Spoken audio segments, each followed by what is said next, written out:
Angels of the road. If the sound of a word always determined its meaning, then the French poubelle would denote something dainty, graceful, a wild flower perhaps. Instead it refers to the common trash can. In my case it referred to the foul public waterfront variety through which I was digging at the Marseille ferry dock. 7 or 8 more poubelles awaited me, each with the dubious promise of turning up our stolen passports, travellers' checks and sundries. I ran from trash can to trash can, praying under my breath and trying to ignore the raised eyebrows of passers-by. Fort Saint-Jean, one of Marseille's twin harbour fortresses, presided over the whole scene indifferently, as unmoved by the plight of one robbed Englishman as the policeman to whom I had reported it. 2 doubts attack you in such moments. The first is that you might not be in the will of God after all. My wife Jean and I hadn't wanted to set sail for West Africa in the first place. Our hearts had always been on the east side of the continent, with the peoples of southern Ethiopia, southern Sudan and northern Kenya, amongst whom we'd spent so many years. But as I was finishing up my doctoral dissertation in England, our mission agency announced that they wanted us to report on West African nomads. This would mean roaming around the bleak southern Sahara for most of 3 years, tracking the progress of the church amongst the Fulani people and surveying the as yet unreached Tuareg. With great uneasiness and reluctance we agreed to go.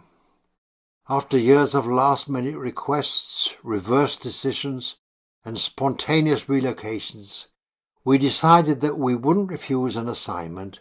We'd simply put the matter in God's hands and asked Him to sort it out however He wanted. But we still felt that we were heading to the wrong part of Africa under the wrong circumstances. The second doubt to strike you in crisis is that your suspicions have been confirmed. You're all alone. No one cares what happens to you. And we truly did feel alone. When the mission had told us where they wanted to send us, Jean asked sensible questions. Where would we live? Was there a vehicle for us to use? No, there was no vehicle and no house, the mission replied. We'd have to find our own wheels and work out our own living situation. No one seemed to know exactly where we were going or how we'd get there. Yet we were expected to cross one of the harshest environments in the world, 1,500 miles of sand, dust and windswept mountains from the coast of Algeria to Niamey, Niger. We needed a vehicle sturdy enough to double as an all-terrain transport and living quarters while we drove around documenting Sahara nomads. We'd have to build it. Thankfully, I knew an Englishman, a Land Rover fanatic who jumped at the commission. Finding an old extra-long wheelbase Land Rover, he rigged a steel frame and tent on top and replaced the 60-horsepower Land Rover diesel engine with a brand-new Nissan turbo diesel with 3 times the horsepower. My beautiful monster, the White Rhino. It was ready for the apocalypse. We crossed the Channel in winter, drove down to southern France, and stayed the night with some missionary friends in Aix-en-Provence, north of Marseille. We arranged to meet another missionary couple at the dock the next morning, take the ferry, and brave the Sahara together. We knew we needed a caravan of some sort. If we travelled alone and ran out of fuel or water, or broke down 100 miles from the nearest human being, or ran into desert bandits, the list of dangers went on and on. We'd probably be leaving our bleached bones for posterity to dig out of the dunes. When we arrived at the dock, we set out looking for the nearest restroom. Our Land Rover was parked with all the other vehicles waiting to make the crossing, locked and double padlocked. Inside sat a briefcase, also locked, with our most precious things, passports, cash and traveller's checks, worn and cherished Bibles, my 2-way shortwave radio. A last link to the English-speaking world, and all the little odds and ends that would ease life in a harsh setting. We didn't worry about safety. Passengers and sailors were milling around the port. Eyes were everywhere, and the Land Rover was only a stone's throw from the restroom. We'd taken every reasonable precaution. Surely our possessions were safe. The single-occupancy unisex restroom was a typical traveller's toilet, the kind of facility you tried to get in and out as quickly as possible. The door wouldn't close all the way, and the floor was slick with all the water used by Muslim travellers for their hygiene and ablutions. Jean handed me her bag and went in while I stood watch outside. She came out and we traded places. Then we walked back to the Land Rover. The unthinkable awaited us. The locks on the driver's side had been smashed apart, the door wrenched open. Our briefcase was gone. We were stranded in Marseille, penniless and without papers, unable to go forward or turn back. The first thing to do was to drive to the nearest police station to report the incident. Jean stayed in the Land Rover, guarding what remained of our goods, now that the vehicle was defenceless against a second plundering. Dazed, I tried to revive enough French to give the officer at the desk a coherent account of what had happened. He nodded knowingly, but with a distant, vaguely impatient look. He had the air of one who'd already resigned himself not only to the outcome of our particular case, but to many of life's little tragedies, of which robberies at the dock were merely a regrettable subset. Yes, they always go for the Land Rovers first, he mused in English. But we parked in the lot with all the other cars around the ferry dock, I said, feeling defensive. We put 2 locks on it, and there were people everywhere. We thought it would be safe. My naivete clearly tickled him. Yes, but those people are all in cahoots. They're just trying to see who can rob the most vehicles. They're very accomplished at it, in fact. Well, what do we do now? There might be some hope, he replied in a tone that said the opposite. They're usually only looking for certain kinds of things, so if you had lots of papers in your bag, they might have just taken whatever looked valuable and dumped the rest in the harbour or in one of the bluebells. And anyhow, it might be worth looking around the water's edge. Apparently this was all the help we were going to get. I asked about the British consul, to which he replied with a remote chuckle, that I shouldn't expect any sympathy from them, since so many English tourists got robbed in Marseille. Unfortunately, our case was utterly commonplace, even though everything else about us on our journey, this ridiculous, impossible journey to West Africa, was bizarre. We hadn't even made it out of Europe. Were we still following the Lord's leading, or was this his early warning for us to give up on a fool's errand? Jean sat brooding in the front seat of the Land Rover. Her initial shock had given way to dismay, then to ire. Recalling the fateful moments leading up to the break-in, she could picture the object of her wrath in her mind's eye. A pair of grey shoes walking slowly around the other side of the vehicle while she waited outside the restroom.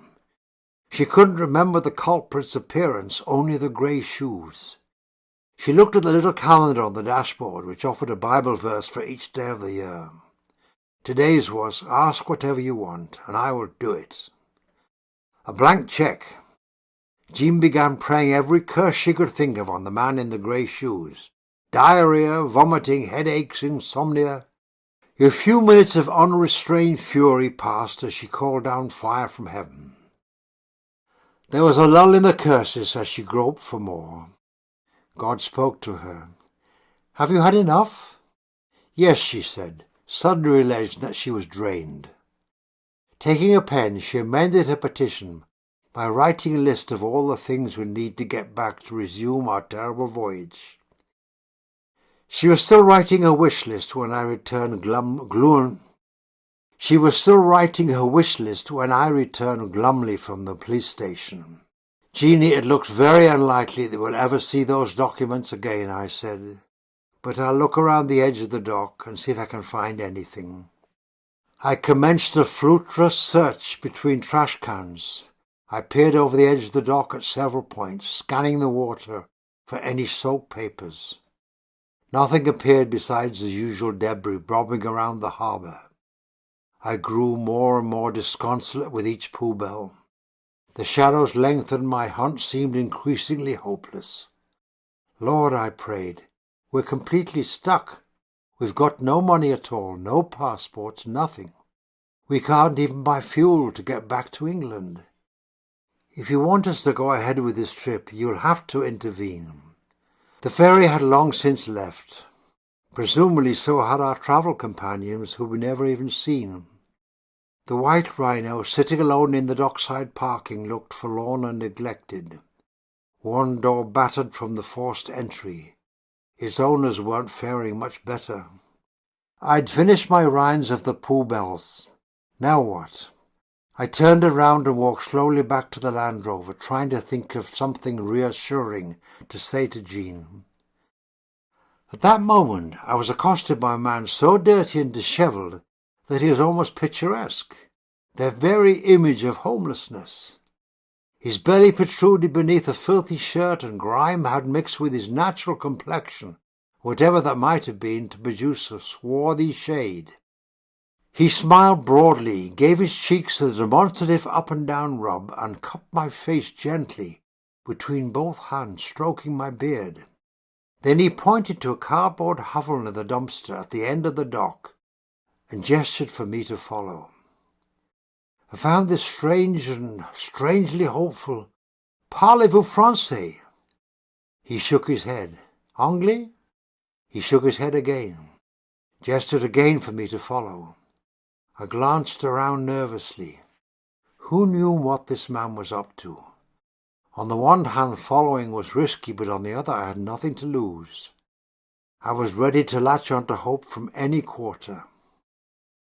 The man's cardboard shelter was quite spacious. I ducked and peered inside.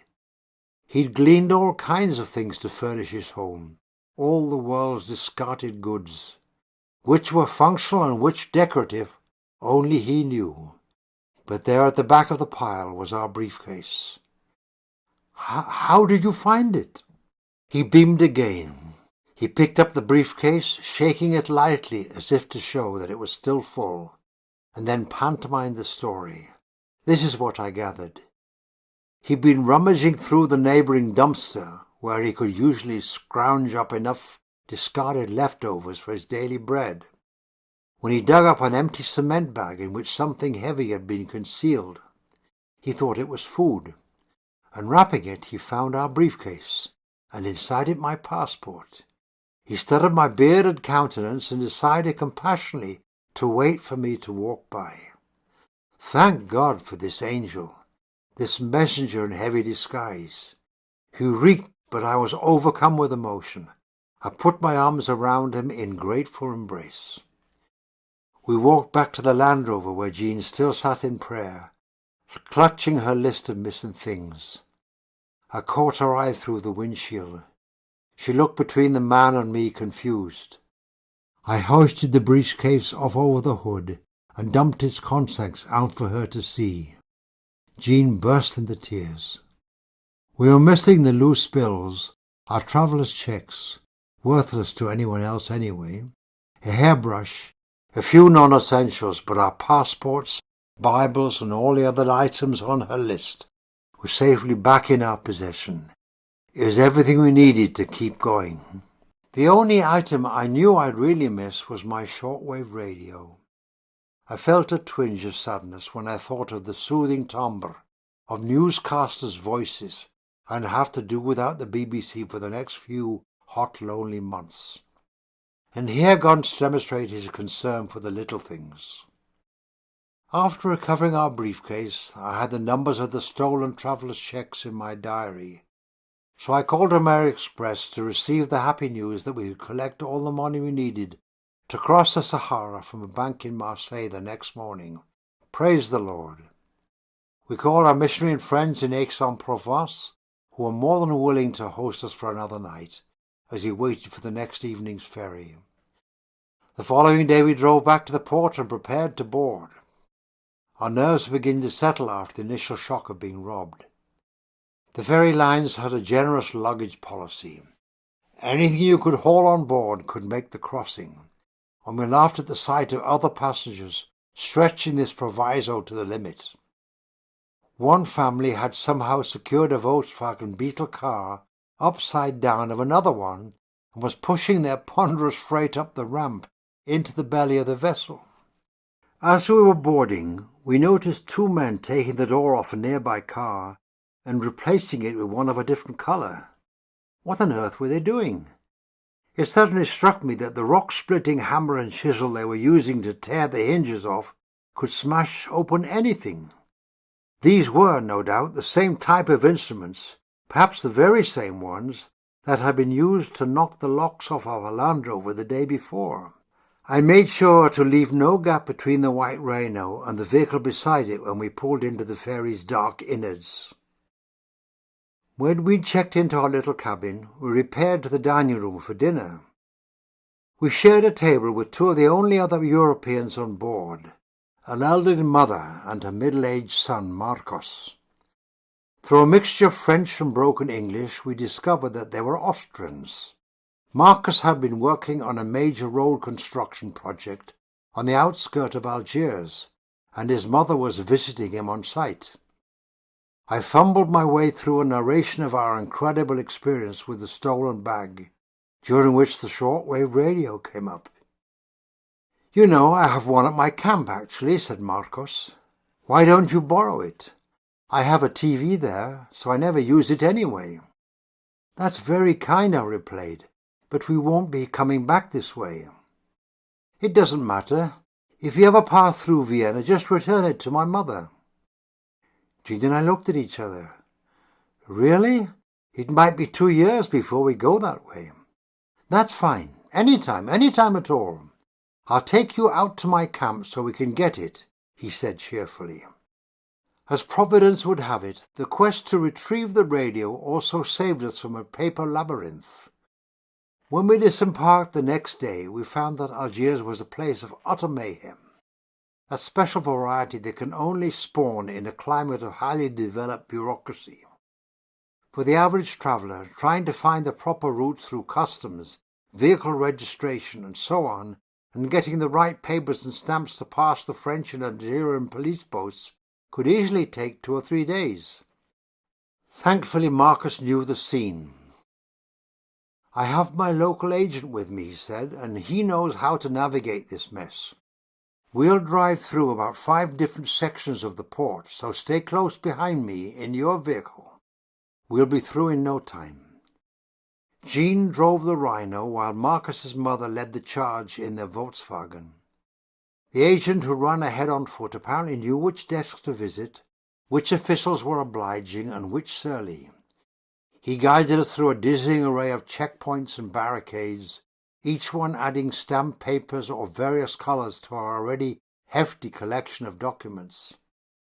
I couldn't imagine what influential connections Marcus had for us to be way through so quickly, but it was a miracle. We found ourselves on the other side of the administrative morass in half an hour. When we'd emerged, he signalled for us to pull over. "Okay," he said, running up to my window. "Now follow me and I'll get you your radio."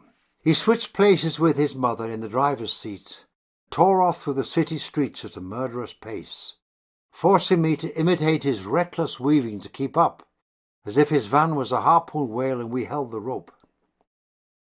We were relieved to arrive intact outside Marvis's camp. He ran inside, disappeared for a few minutes, and returned with a new shortwave radio in hand. "Here is my mother's phone number," he said, writing digits on a slip of paper. "Please return it to her in Vienna whenever you go that way." Then he pointed to a faint, broken-down track stretching south out of the city. "Go straight along that road to find the Sahara." A journey across the Sahara formed a strange, dreamlike episode in our travels. We never did encounter the majestic sand dunes we'd expected to find, except once in Niger near the end of the drive. The dunes along our route were low, just high enough to get lost behind. Road markings disappeared as we went further from Algiers. disappeared into the heart of the desert where sand would eventually wear everything down to nothing. Odd characters crossed and recrossed our path. Solitary adventurers, contemplatives looking for remote sites of pilgrimage, men trafficking in the lucrative stolen vehicle trade to West Africa. We spoke about Jesus when we had the opportunity. Some of these strangers, like Melchizedek, seemed to have no origin and no particular destination. They simply appeared at the right moment and blessed us on our way. They were angels on the road. On the first or second day, the paved road gradually deteriorated as we headed south of the city. We followed arrows and destination names printed on twisted scraps of metal, each slightly less legible than the last. When we were no longer sure whether the last sign had read Niger or something else entirely, we drove up a hill to get our bearings and make a cup of tea. Jean took out our 12-volt electric tea kettle while I scanned the horizon. The heat rising from the earth made the landscape waver and wobble. There was no hint of the right course, nothing to distinguish east from west. We'd strayed into a barren country of sun, sand and grit, empty and measureless. We'd scarcely turned off the engine when a drably painted truck rumbled up the hill, jerking to a stop beside us. A large man in military fatigues swung down from the cab and sauntered over to me. I watched him apprehensively, thinking of what could happen in the desert without another soul in sight. "What are you doing out here?" he said. "Just having a cup of tea," I replied, putting on my most genial face. "Would you like one?" It was the ubiquitous African invitation. "Oh, all right then," he said, relaxing. We dug in the belly of the Land Rover for the 2 folding chairs we brought along. The army man and I sat and talked while Jean poured. "So where are you headed?" he asked. "Niger." "Well, you're going completely wrong way," he said, frowning. "If you keep heading down this road, you'll be 70 miles off course and end up in Libya. You need to go in the opposite direction." God kept putting us back on the road, and none too soon this time, because after 2 days the asphalt ended abruptly. Where before there'd been at least one fairly linear track, we had now reached a tangle of trails in the sand that snaked in all directions, sometimes vanishing altogether. The road at any given point seemed to be 2 or 3 miles wide, a sprawling, edgeless path like an ancient riverbed.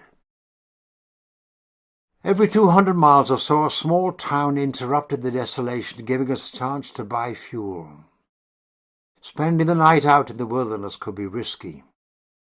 Dangerous characters were about, and we tried to stop near a town every night. One day, though it was getting into evening without any sign of civilization, we grew uneasy.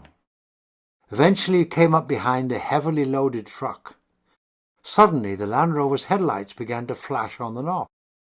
We'd never had any electrical issues before. I was puzzled. The driver ahead of us stopped, and we pulled up behind him, climbing out of the vehicle. "Why were you flashing your lights?" he asked in French. "I don't know," I answered. "There must be a problem with the connection." He squatted, peering under the body of the Land Rover. "No, I don't think so. I see a lot of water coming from under your engine." We lifted the hood. Water was streaming from the radiator hose, which had become disconnected on the rough road. Thankfully, it was an easy fix. We reattached the hose pipe, locked it on tight with a clamp, and refilled the radiator. The other driver stayed long enough to ensure that we'd be able to resume our journey, and then vanished with his cargo into the night. I don't recall learning his name. Our headlights never flashed again. Had the trucker not stopped and noticed the water, the radiator would have soon run dry, ruining the engine and leaving us stranded. God proved once again that he wanted us in West Africa and could reach us wherever we were. Michael, a Belgian man, was struggling to dig his Peugeot station wagon out of a sand hole when we found him on a particularly treacherous stretch of road. When we'd helped get him out, we teamed up for the remainder of the journey. Michael driving ahead in case he got stuck again. The landscape arose into the Sahara Mountains, 1,500 square miles of craggy, mound-like peaks and columns, gravel valleys and long shadows, a tableau from some alien world. We spent a bitterly cold night in that place. Jean and I huddled together in our rooftop tent until morning, buffeted by winds, while Michael slept in the back of his station wagon. When I climbed down from the Land Rover the next morning, I was hardly surprised to see that the water in our washing pan had frozen solid in the open air. During the night, Michael had suddenly recalled that his uncle, Pierre, was the caretaker of a memorial chapel nearby. We drove up a winding road to the small cluster of buildings, the hermitage of Charles de Foucault, a French priest, explorer and mystic who had given 14 years to the local Tuareg nomads in the early 20th century. He'd learnt the language, performed the sacraments, and maintained a lifestyle of desert contemplation until he was killed in a raid by tribesmen. He'd followed no one but Jesus to this lonely hilltop. Pierre, Michael's uncle, had been tending the chapel for many years, living in a small shack of rough-hewn stones like the ones used to build the original chapel. His solitude was broken only by the presence of a few other brothers who kept up the rituals, and by a trickle of pilgrims, both the faithful and the agnostic, who came to pray and muse over the stones of the little-known saints. What could have driven de Foucault, military man and adventurer, later a Trappist, to cultivate a devotional life in these lonely, arid climes, far from any city? What was his reward? He saw little fruit in ministry during his lifetime. The Eucharist was the centerpiece of each day, punctuated by contacts with the local herders, among whom he gained trust and respect, but never saw a movement to Christ. But I marvelled at the inscriptions on the chapel's rough rock walls, sayings of Christ and promises from Scripture written by the priests in many different languages. A careless traveller might get saved reading them. The chapel was a testament to those who passed through, evidence of a vision that stretched across the mountains and the dunes to embrace the desert peoples with the love of Christ. The desire had yet to be fulfilled. I've often thought since then of the Tuareg nomads we'd passed along the way, deep blue robes swirling around them as they drove their animals ahead. What it would take for them to know Jesus? Their life was motion, migration. They must have looked up at the little hermitage on the mountain, the thing that didn't move, and wondered what it signified. But a man had spent 14 years here, simply worshipping God, praying for the name of Jesus to be revealed to his more mobile neighbours. He had persistence, if nothing else. Jean and I didn't know yet that our 6-month assignment in West Africa would stretch into 3 long, dry, often discouraging years. But I would remember de Foucault during those times. He'd adopt a lifestyle of hardship so that the nomads would hear the gospel. That goal was worth whatever sacrifice. The whole journey into Niger was a lesson in God's faithfulness. The Lord confirmed his leading time and again by sending strangers, seemingly from nowhere, to help us in our moment of need. He goes ahead of us, then he waits to meet us on the road.